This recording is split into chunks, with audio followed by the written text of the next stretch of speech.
जेका के असा सा भी पूछो साईं तवा अला साईं वहां के हिंदोरा पलंग सब कुछ ना पो तवा जमीन ते बैठा आयो चो जे बाबा जमीन ते वेहणा और कदे किरो दो को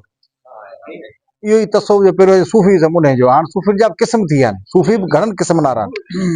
सो साईं वेठो जे साईं वट मुरीद आया त जो साईं साईं शाह करीम बुलड़ी वाले जो पड़पोड़ो तड़पोटो पर वण वजाए छड़या थी छा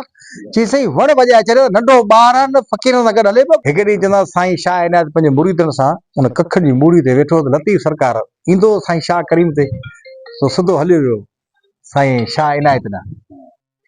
वियो त सभिनी फ़कीरनि हकल कई चई साईं इहो अथव नौजवान जंहिंजी ॻाल्हि था करियो शाह करीम जो पड़पोटो तड़पोटो साईं हबीब साईं जो फर्ज़न लतीफ़ साईं इहो अथव चई अबा हाणे हेॾां अचे पियो भले अचे ऐं पाणे तो मूंसां रिहाण करिया ख़बर वठां लतीफ़ सरकार जीअं अंदरि महफ़िल में दाख़िल थियो तीअं शाह इनायत शहीद लतीफ़ साईं खे ॾिसी चयो त अबा जो सभिया मोचारो सो गुजाड़ो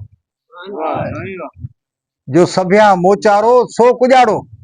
हाणे ॾिठ पिरोली बाए हाज़ुर दिमाग़ी बाए सुवाल जो जवाब आहे वॾो इम्तिहान बाए 70 वरे जो 13-15 सालनि जे छोकिरे खां पुछे पियो जी अब्बास जो सभिया मोचारो सो गुजारो त केतिरा अक़ीदतमंद वेठा आहिनि जो हुजूम में लतीफ़ साईं ॿुधी छे के चई साईं हिकिड़ी सिहत शरीर जी ॿियो पिरनि जो पाड़ो चई बाबा मूं तोखे मञो जेको ॿुधो उन खां घणो आई इहे न ॼमदे ॼाम ऐं वाकई जेके चवंदा न जी ख़ुशि त जान ख़ुशि जी ख़ुशि न हूंदो त अॻियां मोती हीरा पिया कोन वणंदा निसाब में ॾिनो त हीरा मोती अणमया वटस पिया रोलनि पर जे हूंदो की न की सॻो तुंहिंजो तन त वणंदो की न तंहिंखे उहो सारो धन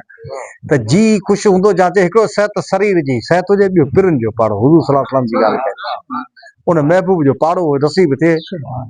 इहा त हुई फ़कीर इहा मतिलबु इन्हनि हिकिड़े नुक़्ते मज़ा जेकॾहिं कॾहिं माण्हू माम थो ॻोल्हे त उनमें माना ऐं मक़सद ॿिन्ही वॾो हूंदो आहे